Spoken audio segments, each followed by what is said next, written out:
Why do we buy so much stuff? Why do we buy things that don't fit into our budget or that we really don't have a need for?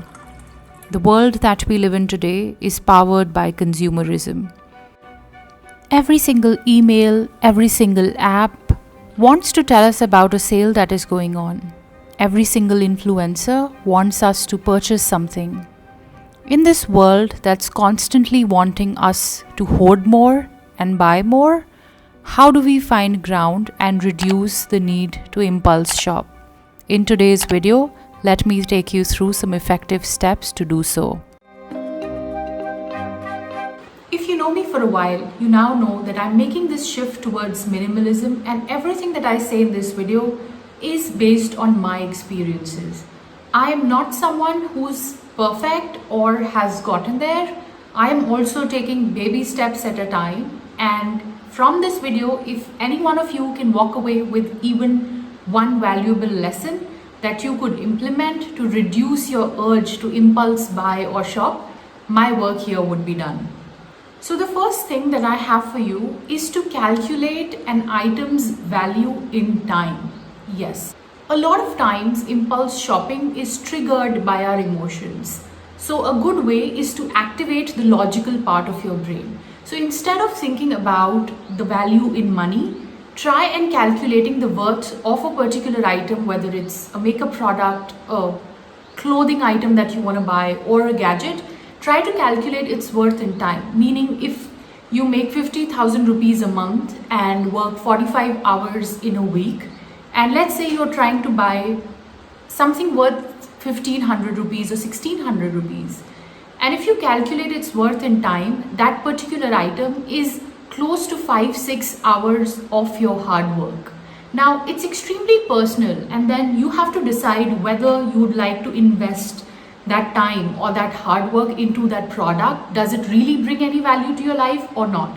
But I have realized that making this shift and trying to calculate an item's worth in time has helped me get over the urge to put a lot of stuff in my shopping cart. The next set of tricks that I'm going to talk to you about will be helpful when you are in the moment trying to make that purchase. These tactics will be helpful when you are in the moment, meaning when you're scrolling through a shopping app and have that urge to put something in your cart, or when you're in a store physically walking around and have the itch to pick up something. Let's say you're on social media and you find your favorite influencer wearing a certain dress or carrying a latest gadget and you want to buy it. But if it doesn't fit into your budget, that act of buying may make you feel happy momentarily, but it'll set you back on your financial goals by a lot. So what do you do when you have that urge to really buy something? Within this bucket, the first step is to add dealing. Yes, now you may have heard about this from a lot of people, and I did too, but unless you start practicing, you will not realize how powerful this is. So when you have that urge to buy a specific thing, you go ahead and put it on your wish list or put it in your cart, and then just wait. Wait for a day to a week. I have made this rule of 24 to 48 hours of wait time for myself, meaning every time I have the urge to buy something, I'll put it into the wish list, I'll move it into the cart, and then I'll wait for 48 hours. That will allow me to have the time to think through the decision. Really think about whether I need it, does it fit in my budget, or am I just acting on some emotional trigger. A lot of buying that we do is emotional. Now, you may have seen with yourself as well that when you think about what you need to buy and you're in the process of selecting stuff amongst the various options that you have, and then you wait for the package to arrive, the anticipation and the process of buying gives you this high. But chances are that when that stuff arrives, it gets into your wardrobe and you don't use it, or you don't even care about it. It's just in your wardrobe, lies there like a shelfware, and you don't end up using it. And the reason for that is that the anticipation of that package to arrive or the process of buying is exciting, and the product may just end up lying in your wardrobe. You may not even care about it, may not even use it. So if you haven't tried it already, I would urge and ask you that you start implementing this.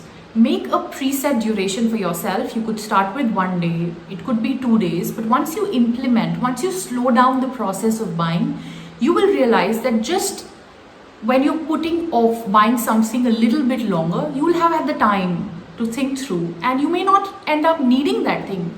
What I have seen happens with me when I implement this is that I may have 8 things in my cart.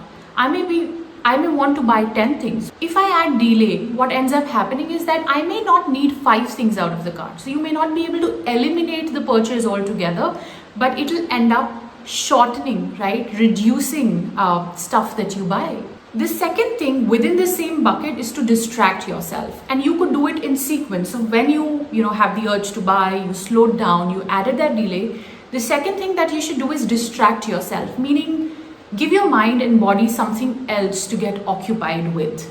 Go out for a walk, maybe call a friend, put up some nice music and dance to that, exercise, do whatever. And this specific activity that you're trying to do to distract yourself may not sound as exciting as the act of shopping or buying, but trust me, if you give yourself another distraction, your need to feel fulfilled or to be busy, and trust me, if you are able to give your mind and body something else to focus on, and if your shopping was being triggered by an emotional response or you were not just feeling great, if you are able to bring in another activity that makes you feel good, even if it doesn't make you feel great, that temptation or that urge to buy will certainly reduce. I am not someone who's against buying or against shopping. The reason why I'm making this video is to help you eliminate or even reduce the purchases or the buying that you do without a need, where you splurge without having the need to use something, or you go beyond what you're budgeted for.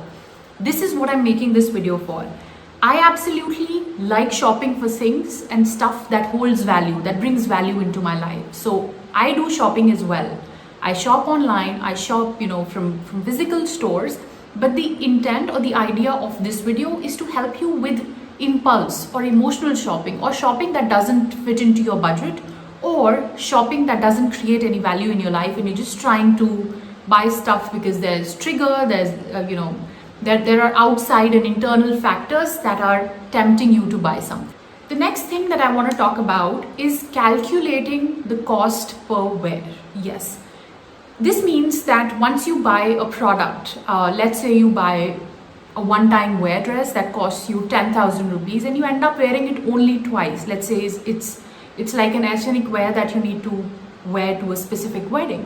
Now the cost per wear, if you only end up wearing it twice, will be 5,000 rupees for that outfit. Compare that with shoes that you want to invest in or sneakers that you want to invest in that costs 6,000 rupees, but you will end up wearing it probably 15 times in a month, and you would end up using it for 3 months, 6 months. So make sure that you calculate the cost per wear of an item. So whether something may seem expensive at the outset, but if you are able to utilize that stuff, the value will just even out. It's said that if you're able to wear an item for 30 to 60 times, it ends up giving you a rational value.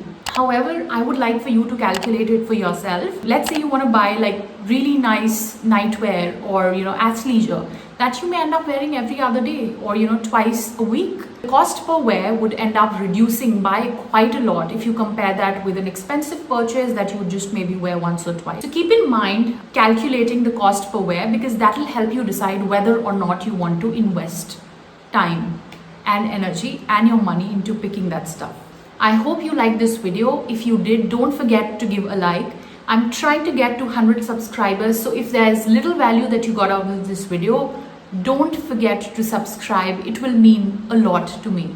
I will see you next time. Until then, bye bye.